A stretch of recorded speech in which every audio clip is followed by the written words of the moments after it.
welcome to the Music Lens podcast with me, Alex Allegra. And Katie Fee. Happy March. Yeah. Happy nicer weather. Hopefully it stays that way. I think it's 60s and 70s Does this week. feel like the couch moved? It feels like the couch moved to me. I have no idea. Anyways, okay. It is what it is. Katie looks so live with cute, it. and I feel like I look sloppy in my sweats. But that's the whole point of the episodes, is to wear your sweatpants. I wore jeans.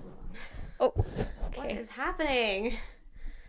Okay, I think it's fine. Okay. It feels loose. I don't know. Okay.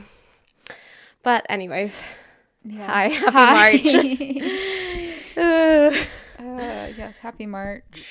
Happy springtime weather. I already said all this. It's gorgeous out right now. It's so nice. Yeah, I I'm think the all high's for like it. 72 today, and I'm like, oh, we're gonna be inside recording 3 episodes. I know. It's fine. We can take an outdoor break in between or something. Well, yeah, we said we'd get Because dinner. we'll maybe. have to get food because there's no way I'm making it through 3 episodes without Okay. a break. Okay. I haven't had a bad week. I've just had a very stressful week, which I feel like I shouldn't complain about because it's what I want. It's like the kind of stress levels that I always want in my life. But then when I always have them, everyone's like, you work way too much, Alex. And I'm like, I know, but I don't know how to sit still. Yeah. And also, it's like I had work photography, I had personal photography, I had regular work hours, I came back from a show like over the weekend, so it was just like go go go. Yeah, and it's gonna be like that for which me. is fun, but like it's just like I just like I'm again with just being an introvert, like my refresh is to sit by myself and do nothing. So like having a lot of time that's like really fun and doing a lot. It's like even just going home to my hotel room at night wasn't really like refreshing to me. Like, so finally yesterday I was like, I took some time. I was like, Brayden, I really want to hang out with you this weekend because I also haven't seen him in at least a week or two, like legitimately. And I was like, I just need to sit in the basement, put together my puzzle, because I'm like really into book nooks right now. Okay. Do you know what a book nook No. is? It's like a wooden puzzle that you like make yourself, but then they sit on bookshelves. So right now I have an Adams themed one that I'm putting So together. it's like a 3D puzzle? Yeah. Okay. And so you like pop out the pieces and you like, it's like Legos, but like a wooden puzzle. Okay. Does that make sense? Yeah. And then you also have to glue it, and I'm really bad with the glue, and I glue my fingers together a lot because I got like this really intense industrial, like it has this big long pipette that you like place, and then like, but the second you touch it, it sticks on a mat, like it dries instantly. So I stick my fingers together a lot. Okay. By accident, but I've gotten a lot better at it. And I like the instant dry one because this kit also came with like one that I didn't buy that's like it takes a while and it's very like tacky glue. Okay. But the problem is then you have to like hold pieces together for like forever. So I kind of like the instant glue just because it's like done, like stick stuck. But then like if you make any kind of mistake, it is so impossible to like undo. Yeah. And I accidentally glued a piece to, I was using my like shoe travel bucket thing, like a chest, like that kind of thing. And I glued a piece by accident because I didn't realize it had gotten underneath the piece, and I had to like pry it up. It was a whole thing.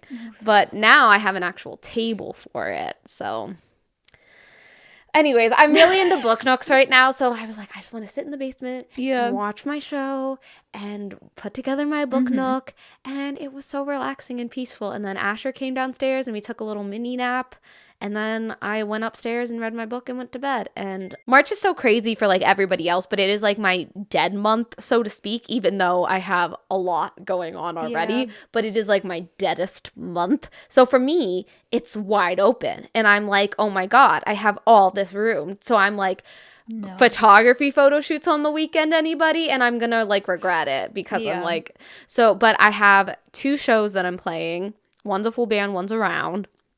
I have rights that are actually happening this next month. Hopefully. And then I have at least, I think, 1 or 2 shows for work. But see, for me, I'm like, oh, like that's nothing. It's just a little bit. And then luckily the weekends are kind of free. So I'm like, yeah. but I just have 2 shows, round type things or whatever this week, and then I go up to South Dakota for the weekend, and then I come back and we have a write. I'm looking at my calendar. And then I'm in the studio that following Friday, and then we podcast that Saturday, and then the next week is when it's like band rehearsal, new faces, right? And then one of our writes from last week was trying to reschedule that same week. I'm like, I can do April. I'm not doing anything else in March. I just know once April hits is like my big travel month, so I'm just like, I should just enjoy the quiet, because come April and May, I'm gonna be like, who have I seen? What have I done? Like, but anyways, this is new music catch-up episode. Welcome to March. We got the chance to see Lindsay L the other night, me and Katie. It was so fun. I Snapchatted you the glitter whatever in my shoe, and then when I took my watch off to go to bed, another one popped out, and I was like, it's just gonna be everywhere for a while. So I had gotten the opportunity. Lindsay was so nice to give me a photo pass for the show, so I got some photos for her, and I got some photos for just some other things in general, and I also ended up being part, like, our lighting people were also like people I work with, so I was like, oh my gosh, that's so funny. And it but the show was so good, and she's somebody who I'm like, I've always said that, like, if you want proof that, like, the hardest working, like, the most talented people don't always make it, and there's nothing other than, like, it just doesn't happen, she is one of those people. Like, she first of all, her guitar playing makes you feel like such a fucking badass. Like, I got into music, like, early on, listening to, like, Ali and AJ and watching them play guitar and sing and all that stuff. And, like, she exemplifies that, and she is the sweetest person ever to meet. And it's just, like, and she has such a positive attitude about it. And I just think she should be so much bigger than she is. So, like, the fact that she is, like, still mid-level in her career is just crazy. She's played guitar for Shania Twain's tours and, like, a whole bunch of studio work and stuff, and it's just crazy that, like, she's somebody that's so talented and did this whole thing. So we got the set list because I just took a picture, and it just said chaos ? And I was like, does that say chaos? And she was like, yeah, it says chaos. And then it ended up being, she did this whole bit of party poppers, these party poppers, and we all got a mini little party popper, and we all, like, let them go at the same time. But then her pyrotechnic guy had big ones and was popping them off in the sideline. And then some guy took a whole box home, and I was so jealous about that. But she was out there, like, vacuuming up after the show. And then people obviously naturally are like, can I get a picture? She's like, do you want vacuum or no vacuum? That was so, I was like, oh my God, that's so funny.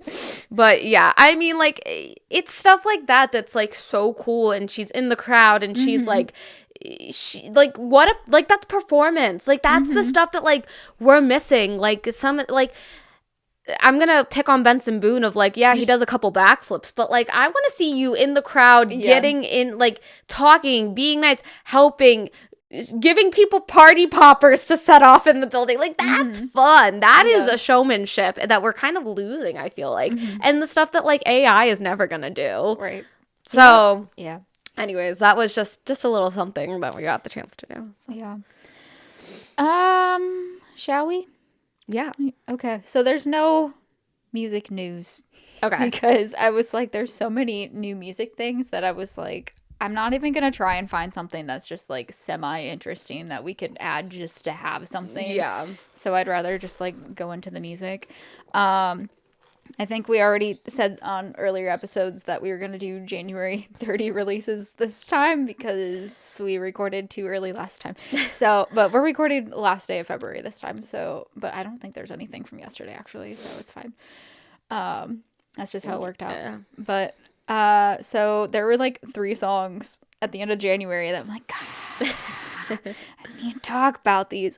Ella Langley, Dandelion. Oh my God. And she has, I think it's April 10th. It's in April that the album comes out, and it's called Dandelion. She released the title track, and it was co-produced by Miranda Lambert.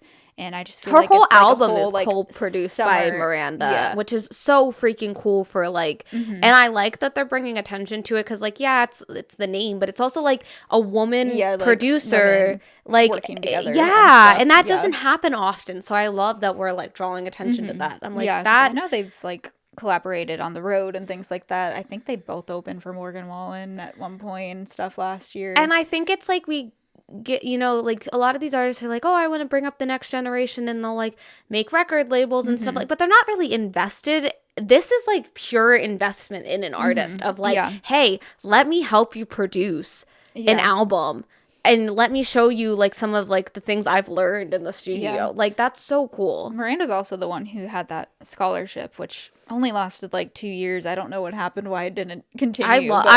We were so excited, like Belmont scholarship for women, and then it was like the year, like the first year we would have been qualified would have been like applying during our freshman year for our sophomore year, and I'm like actively like looking for when it will update, and then it disappeared without a word. So I don't know what happened. I don't think that was anything like negative. It just I think it was something around the fact that normally they put on a benefit show to raise the money for it, and like something had happened with that, and they like didn't have the money to raise for it. Was just not having the funding for it. But yeah, so she's always been, I mean, people say what they want about her as far as like she's had some not so nice interactions with fans at her concerts and stuff, but like she definitely does, she's a girl's girl as far as like uplifting other female artists and helping them. And you know what, she saves all the puppies, so she's fine by me in my book.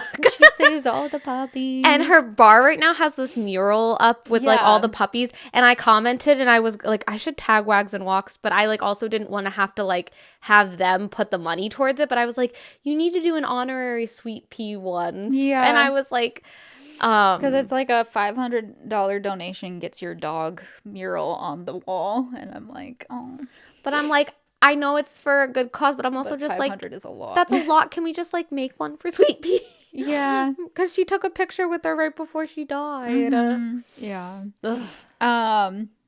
yeah, I love. Anyways, back to Dandelion. Oh, it's such a good song. Love like the lyrics and stuff, and like the whole metaphor and things like that.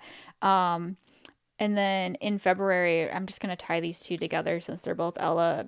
Did you listen to Be Her? Have you been on top of that release too? Or looked up a lot of the release stuff because people were kind of memeing on the visuals for it, of like doing their own little like things with it. Not like memeing, like haha memeing, but just like doing the replication of it. And I know, isn't it like the concept is like, I want to be her kind of thing. The chorus is literally just, I just want to be her so bad, it hurts so bad, it hurts so, and repeating that. It wasn't my favorite lyrically thing. It's not the strongest, but Dandelion is so good, catchy. And and I think Ward, who runs Whiskey Jam, did a whole thing of like keeping it simple still works. You don't have to be super deep about things. It's 2 chords, but it's a very catchy like bass line, and just production overall is very catchy. I think it does kind of miss the mark lyrically, in the sense of there's a disconnect of how you get from the verses to the chorus and stuff, but I feel like I can set that aside just because it's so catchy. I also just feel like it didn't like mash, as like the whole album looks and like feels a certain way with the Dandelion part of it, and then like this song just felt a little different, which was like a good thing, but it's just like it just didn't feel like as cohesive, I felt like. But yeah, she definitely does like the old like twangy country thing well. And so yeah, this one felt very more like pop country than it did like a little bit, yeah. And I think Hardy's a co-writer on it as well, so another Hardy collab with her. So I'm curious how many songs on the album will end up being a co-write with him, because Never Get Over You, no, what is it called, the one where it goes into Never Met Anyone Like You. I was like, it's never something. I just started singing isn't it Lady A song? I was like, that's a Lady A song, that's not it. But yeah, so I'm excited for her album, and I feel like, it's just I'm looking forward to it. Yeah. The visuals for this album are, I'm gonna not lie, I would have done the cover a little differently. It's not my favorite cover in the world, but like the visuals around it is very, very nice. I like it a lot. So. Next is Ian Munsick, Geronimo, which is a co-write with Devin Dawson, so another Belmont alum. And it's the first single off a new project out of his new label, West to the Rest Records, partnered with Triple Tigers. So, I think we talked about him going independent, and so now he has his own label under them to, I guess, help with like distribution and stuff, I'm guessing. Okay.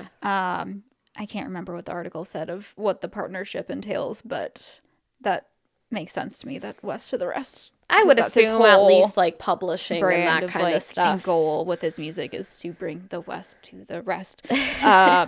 Which I still think that my theory is that's going to be the next album title too, potentially. He had a video of like, what should we name the next record? And then there was just a little blip that said West to the Rest and then disappeared. I'm like, are you doing a Taylor Easter egg thing here? Probably, yeah. But yeah. He knows the pop girlies, so, you know. He does. He's still playing. I'm going to see him. It'll be 2 days after this comes out. And I've been seeing clips and stuff, and he still does the whole like white girl beef medley thing. I like it. So. I'm just like ready for something different. Yeah. Like do a different kind of medley. Mm-hmm. Like I like the concept of it, but like. Yeah. I mean, I feel like you can either do a different thing or like keep espresso if you want, I guess, because that's the main one that he's done. Like he's done that on its own for things and stuff.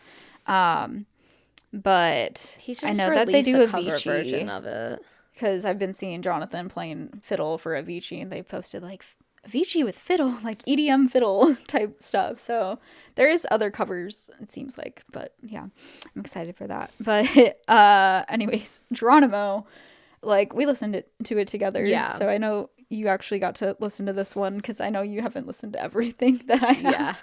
Yeah. I just feel like lyrically it's super strong. It's such like you can visually like see what's going on storyline in the song in your head, and it's just like high energy. I can see how it like would fit well with his live show because they are such high energy, and like yeah, it just overall like very much fits his vibe right now and like his whole branding and stuff.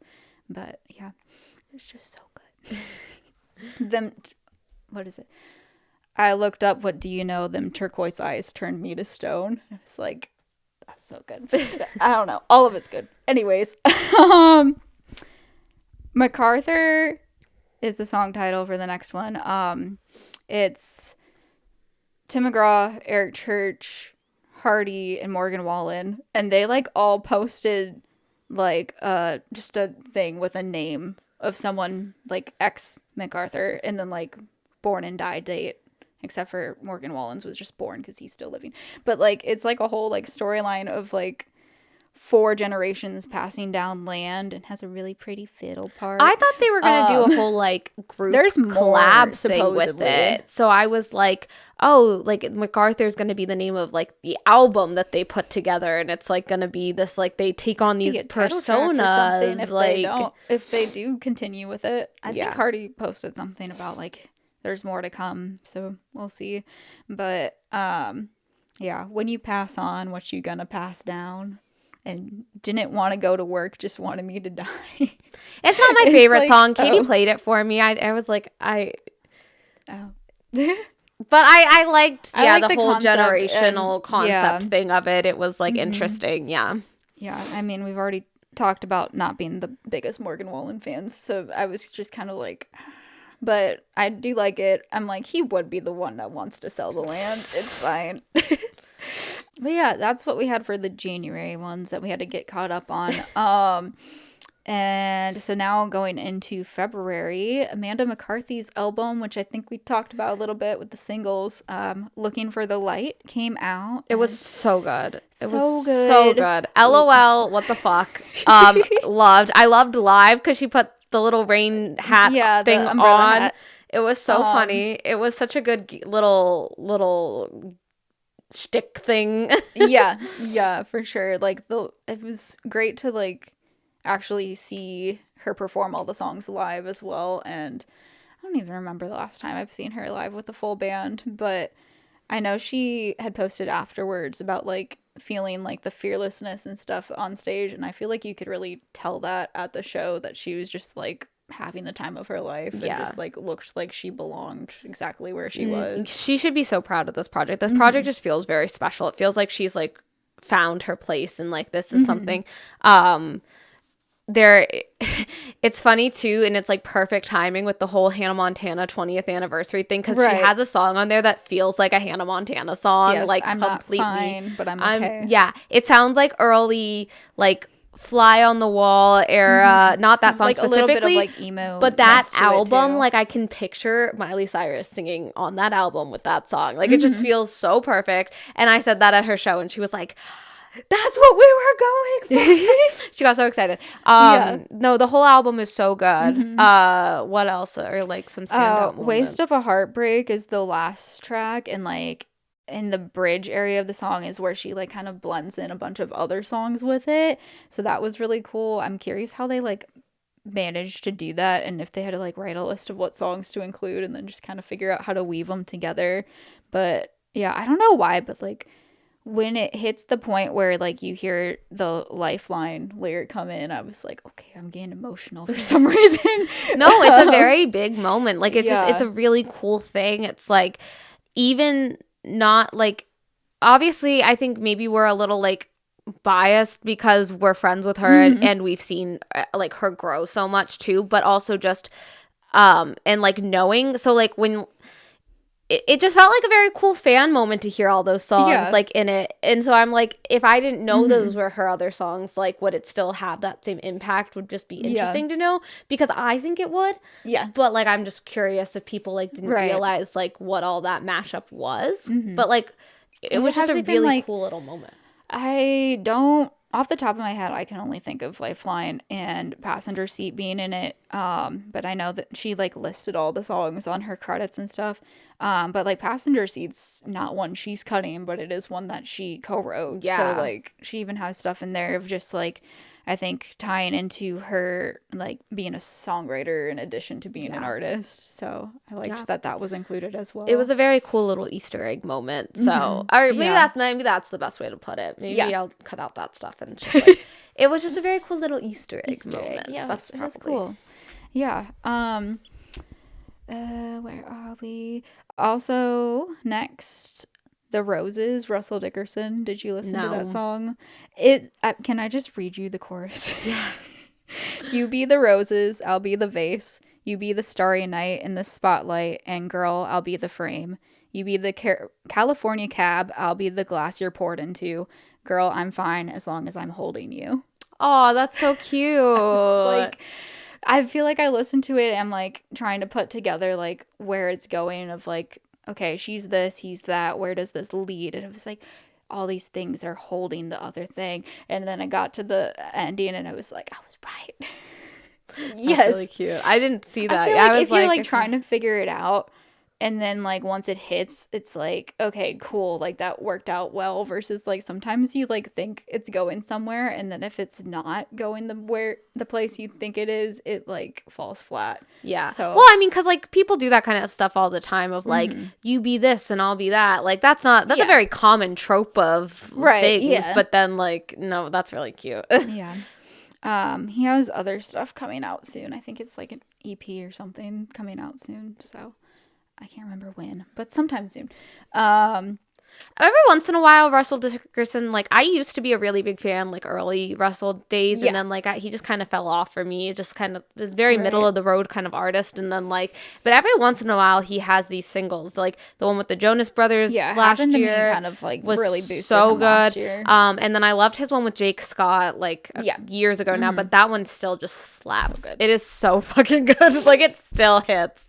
Yeah, so I think it was just on TikTok. I don't know when this one's coming out, but he has one called Boat, and it's like, instead of GOAT, like greatest of all time, it's best of all time, but it has like boat references too. But I was like, okay. Luke Combs will have an album out March 20th, but he released Be By You from that, and it's just so, I've loved like songs that just like sing so smooth. Okay. And I feel like that's what that is. It's just like has such a smooth tone to it. And like obviously it's just like I just want to be by you and stuff. And I don't know. I like the bridge of if the day ends in Y, if the sun or the moon's hanging up in the sky. Just like a way to be like always. Yeah. I feel like he also needs to do something to switch it up a little bit, or like do something big to like feel like he's just been very like coasty, and I need him to like do something big again. Yeah. I don't know. I mean, I don't care for some of the new stuff, but this one I really like. But yeah, where are we? Sam Ferrara, who opened for Amanda, and that was it was Amanda's release show, but also Sam was celebrating ahead of time, I guess, of a song that she put out that following Friday of Second Place. Yeah. It's written by her, Amanda, our friend Christian Veach, who was on last month, and Lauren Rose Thayer. Was Second Place also in Amanda's medley? No. Okay. I don't think so.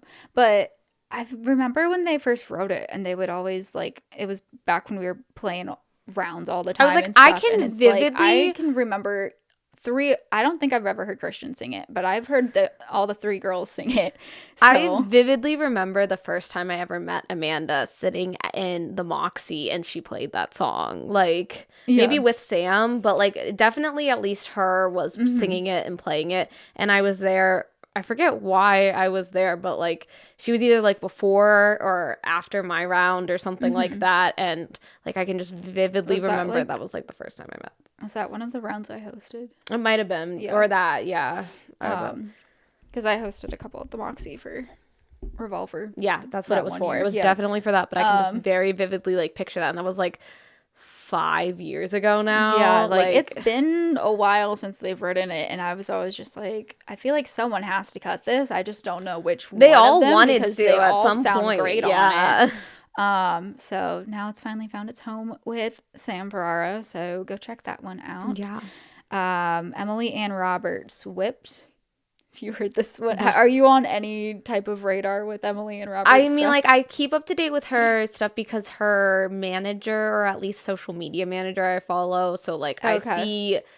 I have like so many Emily accounts that I've just like accumulated because she has multiple and stuff, and like Sasser House is like her and her husband, and it's more of the like the gardening and the home type stuff. They're renovating their bathroom right now. They've been doing daily videos with that, and I've been watching them. But it's called Whipped, and it's so cute, and it's like that she does like a whole spelling thing of whipped, and like I got 'em whipped kind of idea of, so I was like, I don't know why I like picture, because she has just a very unique like style, and I just could see her in the kitchen with like her hair teased, and she's like whipping the butter or something in a bowl, and I was like, I don't know why, that was just what I pictured. Now I want to look up what that is. It's in the bridge. She has something about cream or something. Yeah. The end of the chorus is, they'll all admit I got him whipped, and then it goes into the bridge, like cream. No, he ain't ever late for supper. Whipped, and he knows where his biscuit is buttered. So, gotta have a cooking reference with it, of course. Some people were like negative about the fact that she didn't have her husband in the videos for it, but it's because she's like surrounded by a bunch of men. But I'm like, you don't have to include your husband in the videos. That's what that was. Oh my gosh, I didn't know that. That's funny. No, I think honestly, I think it's cute when artists include their significant others, but I also kind of really like when it's like required, though. Just random people, because then like nothing. It's like it's just its own separate world, and like that's it, and it can live forever, and no matter what happens with like, because life happens sometimes, and like I mean, Miranda had Mrs. Shelton on a belt or something. Well, for my biggest Red thing Wagon. was because that happened right when everyone was like, "Oh my God, they're gonna get divorced," and like that was to shut down rumors. And then like a month or two later, they got divorced, and now she's like, she regretted that whole decision of everything she did for Little Red Wagon. Like, didn't I Hate Love Songs have like an M something somewhere in the video with an M for Morgan? So It definitely happens, and then divorce happens, and shit happens, like. Yeah. The band Perry's back. I saw that. I was not expecting that. I had to look up stuff because I was like, what is... I noticed, I'm like, there's only 2 of them, but also that guy does not look familiar. It is no longer her and her 2 brothers. It is her and her husband, and I didn't even know she got remarried. Oh, I knew the one brother didn't want to do it anymore, but I thought the other brother was still in it. Okay. So they are revived as a duo consisting of Kimberly Perry and her husband, Johnny Costello. Oh, I didn't know her new husband was a singer. I knew she got remarried, but I didn't know he was a singer. So, yeah. But the single's called Psychological, and the hook is Boy You Make Going Psychological. Okay. And it's just very much like all these crazy unhinged things that she's doing because she's like obsessed with the guy or whatever. Yeah.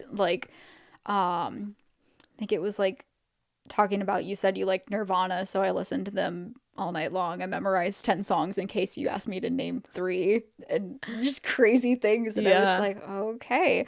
But I don't know. I liked the hook. All of their, you know what? The band Perry has always had unhinged songs. Like, really think about it. And You Lie has come back as like a trend on TikTok for some reason. And I'm like, I remember I had to look up when it was and do the math, and it came out in 2010. So I was like, I was 12 and I was just like full send singing this song, not knowing anything about what it means, because there's like, I bet she had a curfew is a lyric, and I'm like, I didn't know what that meant. But, yeah, so it'll be interesting. It's considered country as far as like how they're promoting it. It definitely has a little bit of a, I feel like, rock side to it, but that's always been we'll see how it goes as far as like success wise with it, I guess, with radio play. No, I think like after the whole pop fiasco, I think they're staying country. Yeah. Next we have Chloe Collins put out a 6-song EP called Bombshell. I feel like I haven't seen much from her as far as releases lately. No. So it's like, oh, okay, an EP. I feel like it's very cinematic. Which checks out because she does a lot of like sync writing, has gotten a lot of sync placements for like, she was on Love is Blind, she was on the Nashville show for sync and a couple other things. Some of the like instruments, I can't tell what the actual instrument is, but it's like, it sounds almost like a Halloween or like a villain vibe with like the sound of the instruments, which I'm here for because obviously we love Halloween. But yeah, interesting. So it's a cool project. I feel like it very much like fits together. If all 6 have the same sound, but not in a way that's like gets tiring of like, okay, I need something new. Like it fits together well in a good way. Alex Amato put out his debut album on My Own. He's doing like I think it's an Eagles cover band thing where he's like touring with that right now. Yeah, I saw that. I haven't seen him in I don't know how long, but he has such a great voice, and I feel like a lot of these songs are ones that I remember hearing at rounds that he's like played like years ago, and they're all, I mean, it's a debut album, so it makes sense that it's like, I didn't know this was his debut though. Okay. Yeah, because he's been putting out songs for a while, but they're all just coming together on an album now. Gotcha. So very cool. But yeah, check that one out. It's really good. Okay. Is it Megan time? It's Megan time. Okay. Because our big album. You have something else that you want to do before that. I didn't know if you had anything. It was Megan. That's all I've been waiting for. I was like, we're going to wait till the end to do Megan. Other than, I guess I should say that my EP came out. But Katie's EP came out. Go listen to that. Whiskey and Sunsets, which is the title track, and then the 3 songs that I put out last year, just kind of all combined into one project. And Alex and I went out in the cold 30-degree weather to get some videos for that. So ignore my hair, please, because it was windy. It was so windy and cold. It was like you couldn't really do anything to help it, and it was either give up or like power through. Yeah. But yeah, so that's out everywhere, and yeah, stream that, and more to come in the summertime. Yeah, awesome. But yeah, Megan released Cloud 9. Did you listen to That's the only thing that came out yesterday. She put the out deluxe a deluxe person. track. No, I didn't listen to that. It's just the one song, and I don't remember what the track list was for the Target vinyl, because I know Traitors on the Target vinyl, but that's not the one she put out. I forgot Traitors isn't on the actual album. So I don't know if I didn't write it down. I don't know if the one that came out yesterday is also on that, or if that's just like a completely new track that's now just on streaming, I guess. I don't know. But yeah, someone had Traitor they recorded their vinyl playing it and put it on TikTok. So yeah, I listened to it once. Traitor itself is like a very popular song on TikTok, because that was like the fan favorite. And so like they're like, release it. I and knew then the track list drops and they're like, where is it? Yeah, I knew it was somewhere, but and so eventually she's like, hey, it's on Target. You have to spend money to get it. Which is smart. It's fine. Okay. I will say, upon first listen, it sounded like okay. Let's get the bad out of the way first. It was a very average album. Mm-hmm. It was like a 6 or a 7 in my head, and I was trying to say it without saying 6, 7. I know. It's every song essentially, except for like maybe 1 or 2, is like the same theme. And so after a while of listening to song after song after song, it felt like the same song written in a different style each. Like it felt like very conceptually the same song, just in a different font of sorts, you know? But when I'm like looking at the track, I liked a lot of it.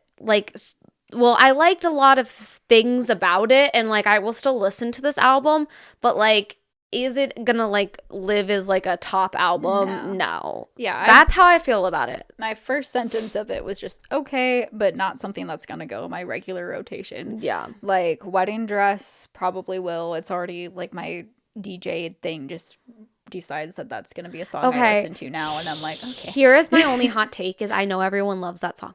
I didn't like it.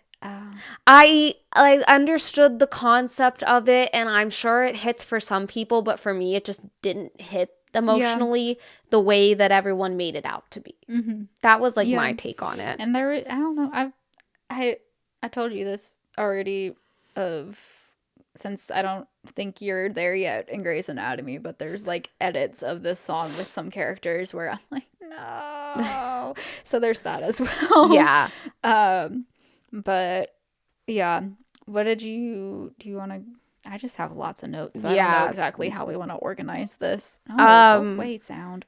I loved the singles. Like I loved Cloud 9. I loved 6 Months Later. I loved. I feel like this. Wish I Didn't was obviously so good. Like, I mean, obviously the singles are going to be the strongest ones off the album, but I almost wish that people would not have one of the strong ones as a single, in a way to make sure the album still has stuff that's like really good. Yeah. So that way it's not like a letdown in a way, I guess. I don't know how to say it. Stupid was a funny song, but it irked me so much because the way she says valedictorian doesn't rhyme. It can. It so easily can, and it doesn't rhyme. Someone put that on TikTok. I'm like, it's not just me, okay? Because they're like, Megan, you need to go in and just like edit this one part, because you could so easily rhyme dumb and Victorian and not Anne. I was Victorian. Like, why are you saying Anne? No.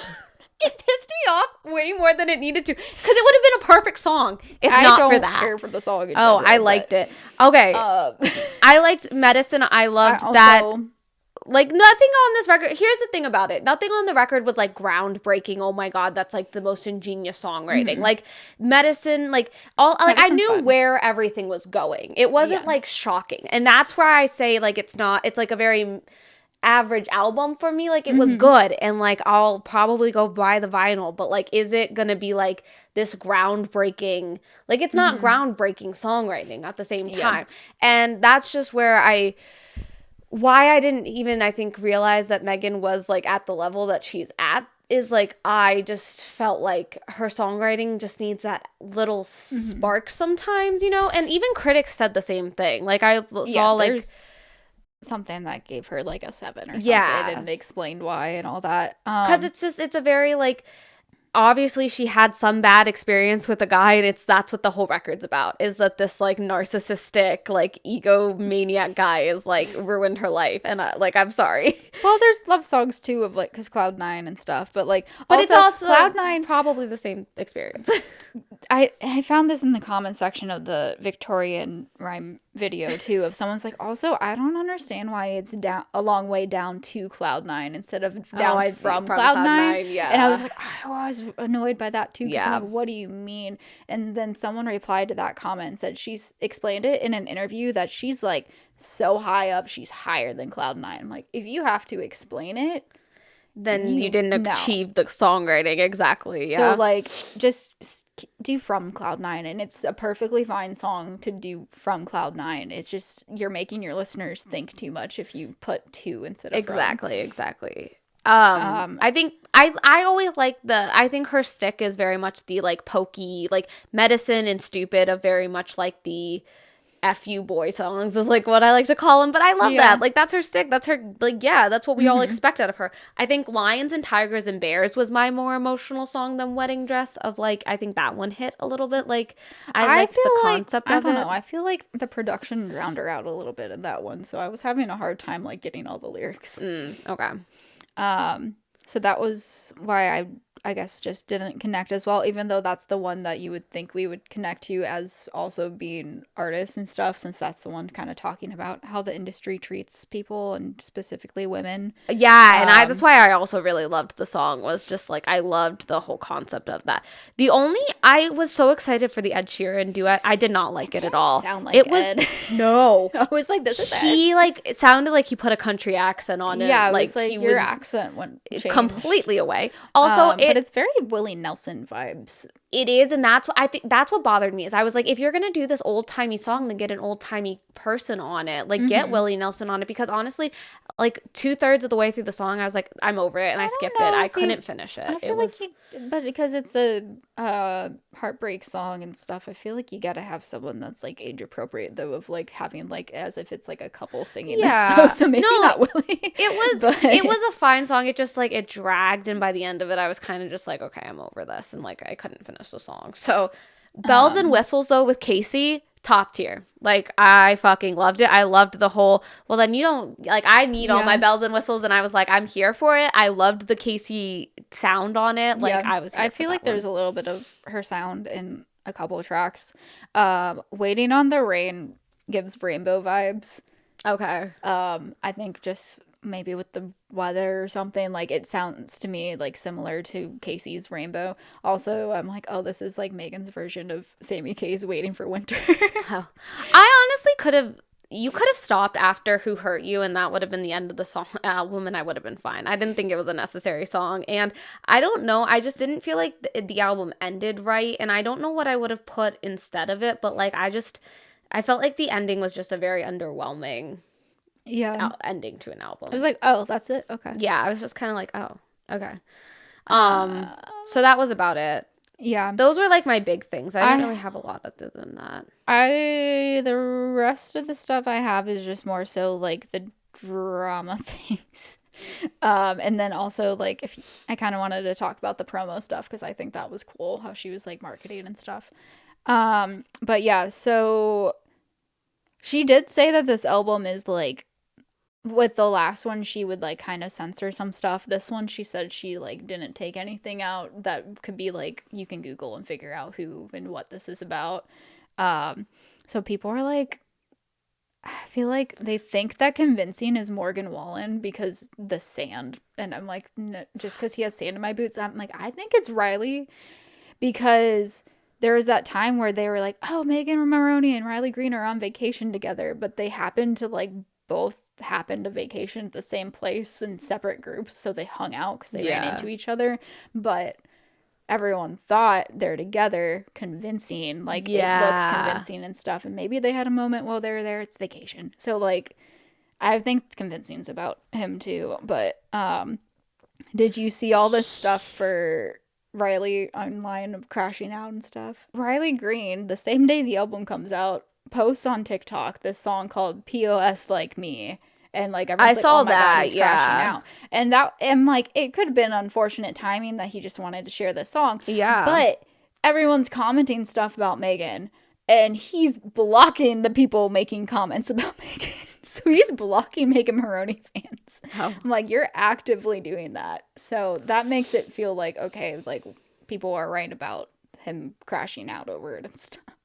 Or maybe he posted it and then didn't want that attention, and so that's why he's doing it to like say stop it. There's a guy that was like, I decided to test it out because people said they were getting blocked, so I went and commented, and then he got blocked too. So oh wow, like he's like, I'm doing it strictly for experiment purposes. He did. So yeah, I don't know, I just think that's interesting. But I love that she did like I don't know if it's still going on timing wise of when 9 days are, but she's doing 9 days, 9 cities, $9 tickets to do a quick little release tour. I thought thing. That was so that's clever cool, and cute. Like the 9s and all that. And then she went to Target. Yeah. In Nashville, and she was signing the vinyls, but she was signing the plastic that people have to rip off the vinyl in order to listen to it. And I'm just like, what are you well, you probably, here's what I was thinking of. I would just like nicely cut it and then like glue it onto the vinyl somewhere or something like that, like adhere it somehow to like forever. Obviously, like people are gonna do their best to preserve it, but I just don't know why she was signing the shrink wrap in the first place. She probably didn't think about it, and so but I love the way that she's doing promotion for it and stuff. And I saw, I think it's Spotify had a billboard in Times Square that had like the, oh, of course she's 21 lyric. Oh. She's like, thanks. Like, all the lyrics. Okay. I guess there was like a couple little like diggy moments in her song. I'm just saying, like, as an overall, like I'd have to just like listen to it a couple times. The part that like people are like, oh, this really goes hard with like getting at the guy, but so there wasn't any other music that you listened to this month to cover. No, honestly, I've been listening to Cloud9 a lot. Like that was the album I was listening to, and I've just been traveling, so I haven't been listening to as much music and stuff, and I listen to a lot of podcasts anyways on a normal basis. That's fair. Okay, if there's any music that we missed that you think we should check out, then let us know. You can do that by commenting on our socials at the Music Lens Podcast or our YouTube video of this episode, or you can email us at themusiclenspodcast@gmail.com. If you're an artist and you have something coming out and it's not public knowledge yet, that's probably the best place for you to send it, so it's private. You can follow Alex at Alex Allegra Music on all the things. She's got stuff coming up hopefully in the next several months. I have a lot of editing to do. And you could follow me at Katie Fee Music and stream Whiskey and Sunsets everywhere, and we will see you next time. Bye.